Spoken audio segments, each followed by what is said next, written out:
We,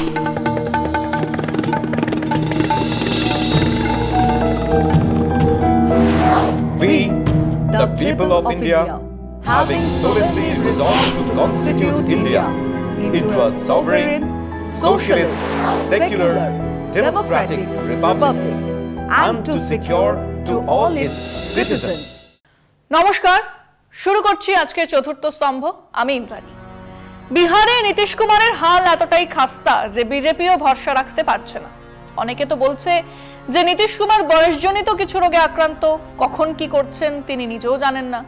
এদিকে নীতিশ কুমারও স্পষ্ট বুঝে গেছেন যে তার দিন ঘনিয়ে এসেছে, কিন্তু তিনি এই বৃত্ত থেকে বের হবেন সেই সামর্থ্য কবেই হারিয়েছেন। মাথার ওপর খড়গের মতো ঝুলছে একদা বন্ধু রামবিলাস পাসওয়ানের পুত্র চিরাগ পাসওয়ান।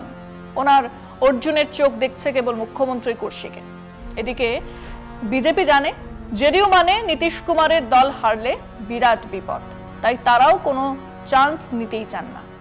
ভোটের আগেই ভোট লুটের ব্যবস্থা সেরে ফেলেছে। আর তাই আজ বিহারের সবথেকে চর্চার বিষয় বিহারে ভোটার তালিকা সংশোধন। আপনি ভোটার না নাগরিক, এই প্ল্যান অনেক ভেবে চিন্তে করা হয়েছে। এমন এক অস্ত্র যা বিহারে কাজ করলে এই বাংলাতে কামাল করে দিতে পারে। তাই বিহারে এর বিরুদ্ধে প্রতিবাদ হবার আগেই বাংলা থেকে মমতা বন্দ্যোপাধ্যায় হাঁক ছেড়েছেন, ওসব নাক ঘুরিয়ে এনআরসি চলবে না। 2025 সালের জুলাই মাসে বিহারে হঠাৎ করে নির্বাচন কমিশন ঘোষণা করলো ভোটার তালিকা নতুন করে সংশোধন হবে। শুনতে খুব স্বাভাবিক মনে হলো, এর নিয়ম এত জটিল যে বিহারের সাধারণ মানুষ, বিশেষ করে গরিব, দলিত, আদিবাসী, সংখ্যালঘু, অভিবাসী, শ্রমিক, এমনকি শিক্ষিত মধ্যবিত্তরাও আতঙ্কে পড়ে গেছে। ভোটটা দিতে পারবেন তো? কি চাইছে নির্বাচন কমিশন? কমিশনের নিয়ম বলছে যদি কারোর নাম 2003 সালের ভোটার তালিকায় না থাকে তাহলে তাকে প্রমাণ করতে হবে সে ভারতীয় নাগরিক। প্রমাণ করতে হলে কি কি দিতে হবে? জন্ম সনদ, বাবা মায়ের নাগরিকত্বের প্রমাণ, বাবা মায়ের সঙ্গে সম্পর্কের প্রমাণ, মানে এক কথায় নাগরিকত্ব প্রমাণের পুরো হিসেব। আর সবই করতে হবে মাত্র 1 থেকে 1.5 মাসের মধ্যে 2003 সালের পর ভোটার তালিকায় যাদের নাম উঠেছে, বিশেষ করে যাদের জন্ম 1987 থেকে 2007 মধ্যে, তাদের জন্য এই নিয়ম বাধ্যতামূলক। সমস্যা হচ্ছে বিহার সেই সময় বার্থ রেজিস্ট্রেশনে, জন্ম নিবন্ধন দেশের মধ্যে অন্যতম পিছিয়ে থাকা রাজ্য ছিল। সরকারি হিসেবেই দেখা গেছে 2000 সালে বিহারে জন্মের রেজিস্ট্রেশন হয়েছিল মাত্র 3.7%, আর 2007-এ সেটা ছিল মাত্র 25%। এতেই বোঝা যায় লাখ লাখ মানুষ জন্ম সনদ দিতে পারবে না। হ্যাঁ, এইখানেই বিজেপির আসল খেলাটার শুরু। কংগ্রেস সাংসদ অভিষেক মানু সিংভি প্রশ্ন তুলেছেন, 2003 সালের পর থেকে যেসব নির্বাচন হয়েছে সেগুলো কি সবই ভুল বা ত্রুটিপূর্ণ ছিল? তিনি সাংবাদিকদের বলেছেন, আমরা কমিশনকে বলেছি শেষবার ভোটার তালিকা পুরোপুরি সংশোধন হয়েছিল 2003 সালে। তারপর তো বিহারে 4-5টা নির্বাচন হয়ে গেছে, তাহলে কি সবগুলোই ভুলভাল ছিল? এখন জুলাই মাসে মাত্র 1-2 মাস সময় নিয়ে আপনারা আবার নতুন করে এত বড় রাজ্য যেখানে প্রায় 8 কোটি ভোটার আছে তালিকা সংশোধন করতে চাইছেন। কাজেই রাজনৈতিক বিতর্ক শুরু হয়েছে। এখন সময় একটা বিরতির, সঙ্গে থাকুন। এই ঘটনার পরই উঠে পড়ে মাঠে নেমেছেন বিরোধী দলগুলো। Congress, RJD, CPIM, CPIML, DMK সহ 10টি ইন্ডিয়া জোটের দল নির্বাচন কমিশনের অফিসে গিয়ে সরাসরি অভিযোগ তোলে এইভাবে নিয়ম বদলে 2-3 কোটি মানুষের ভোটাধিকার হারাতে পারেন। আপনার প্রিয় মাকাই বাড়ি এখন নতুন প্যাকে। তাদের বক্তব্য খুব পরিষ্কার। 1, এত কম সময় এই কাজ সম্ভব নয়। 2, গরিব মানুষের পক্ষে এত নথি জোগাড় করা সম্ভব নয়।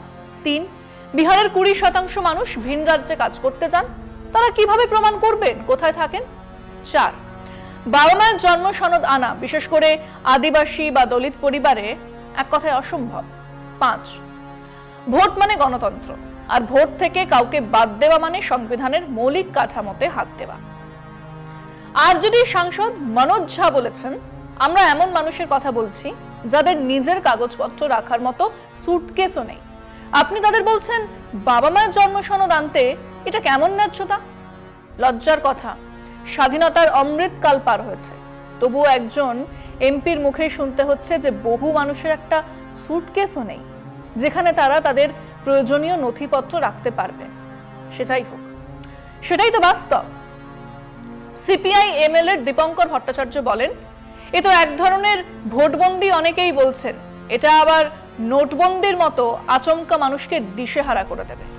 এমন নয় যে বিহারের ক্ষমতাসীন জোটের সবাই খুশি, কারণ তারাও বুঝতে পারছেন না যে এই ফতোয়া মানুষ কিভাবে নেবে। কাজেই এনডিএর অবস্থান দ্বিধায় ভরা। বিজেপি ও তার শরিক দলগুলো যেমন জেডিইউ, এলজেপি ইত্যাদি প্রকাশ্যে বলছে কমিশনের কাজ ঠিক আছে, কিন্তু দলগুলোর ভেতরে চিন্তা স্পষ্ট। এত কম সময় এত বড় কাজ করতে গিয়ে অনেক সত্যিকারের ভোটাররাই বাদ পড়ে যাবেন না তো? নাম বলতে রাজি নন জেডিইউর এমন এক নেতা বলেন, সবচেয়ে বেশি ক্ষতি হবে অত্যন্ত পিছিয়ে থাকা জাতিগুলোর। এরা না উচ্চবর্ণ, না দলিত, আবার রাজনৈতিক প্রভাবও কম, ফলে নথি জোগাড় করতে না পারলে ভোট থেকেই বাদ পড়তে পারে। বিজেপিরও কিছু নেতার ভয় ভোটারের নাম বাদ যাওয়ার ফলে রাজনৈতিক চাপ আসবে, যদিও তারা এটাও বলছে ভুয়ো ভোটার আর অনুপ্রবেশকারীদের তালিকা থেকে ছেঁটে ফেলতে এই ব্যবস্থা দরকার। জেডিইউ মুখপাত্র রাজীব প্রসাদ আবার আগ বাড়িয়েই বলেছেন, আমরা তো এখনই 5 কোটি ভোটারকে বাইরে রেখেছি, তাদের কিছু লাগবে না, বাকিরা কাগজ দিক। সব জাতিগোষ্ঠী এখন কোনো না কোনো জাতি বা বাসস্থানের প্রমাণপত্র পায়। সেই 5 কোটি কারা, কোন হিসেবে এই সংখ্যা জেনে ফেললেন তিনি? না, সেসব নিয়ে একটা কথাও বলেননি। কিন্তু প্রশ্ন তো থেকেই যায়, নাগরিকত্ব প্রমাণ এত সহজ? এই প্রশ্নটাই সবচেয়ে বড় কারণ ভারতে আজও নাগরিকত্ব প্রমাণ করার জন্য কোনো একক সনদ নেই। আসছি পরের আলোচনায় আরো একটা বিরতির পর। আইন অনুযায়ী 1987 সালের আগে জন্ম হলে শুধু জন্মস্থান প্রমাণ করলেই চলে। হ্যাঁ, সেই নথির ভিত্তিতেই নরেন্দ্র মোদী ভারতের নাগরিক। 1987 পর জন্ম হলে লাগবে নিজের জন্ম সনদ, বাবা মায়ের নাগরিকত্বের প্রমাণ আর তাদের সঙ্গে সম্পর্কের নথি। অথচ বাস্তব বলছে এসব কাগজ পেতে গেলে জীবন থামিয়ে কোর্ট কাছারি করতে হয়। অনেক গ্রামীণ পরিবারের সন্তানের জন্ম হয় বাড়িতে, রেজিস্ট্রি নেই। অনেকে নাম রাখে পরের পুজোয়, জন্ম সনদে নাম থাকে না। অনেক নারী বা তৃতীয় লিঙ্গের মানুষ পরিবার ত্যাগ করে বাঁচে, তাদের কাগজে বাবা মায়ের নামই নেই। আইনি দৃষ্টিতে আধার, ভোটার কার্ড, প্যান কার্ড এসবকেও নাগরিকত্বের প্রমাণ ধরা হয় না। তাই একটা মানুষের সারা জীবন ধরে বানানো কাগজপত্র হয়তো কাজে আসবে না। বোঝার চেষ্টা করুন, এর ফলে সবচেয়ে বেশি ক্ষতিগ্রস্ত কারা? এই প্রক্রিয়ায় সবচেয়ে বিপদে পড়ছেন 1. গরিব ও অশিক্ষিত মানুষ, 2. দলিত, আদিবাসী, অত্যন্ত পিছিয়ে পড়া জাতিগোষ্ঠী, 3. অভিবাসী শ্রমিক যারা অন্য রাজ্যে কাজ করেন, 4. নারী ও তৃতীয় লিঙ্গের মানুষ যাদের কোনো কাগজেই পিতৃ পরিচয় থাকে না। আইনজীবী ও গবেষকদের মতে নাগরিকত্বের বোঝা আজ সাধারণ মানুষের কাঁধে এমনভাবে চাপানো হয়েছে যা এক ধরনের রাজনৈতিক পরীক্ষা, এবং যারা এই পরীক্ষার প্রশ্ন পড়তেই জানেন না তাদের কিভাবে উত্তীর্ণ হবেন? শেষ কথা হলো, গণতন্ত্রে ভোট শুধুই একটা অধিকার না, এটা পরিচয়ের স্বীকৃতি।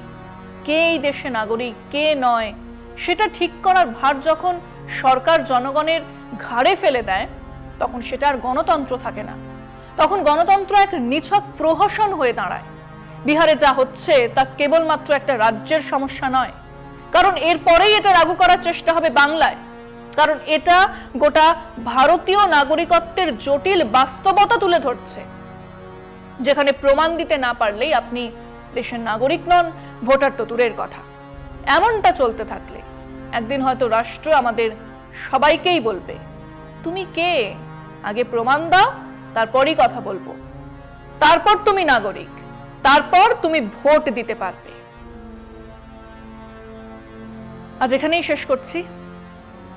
শুভরাত্রি।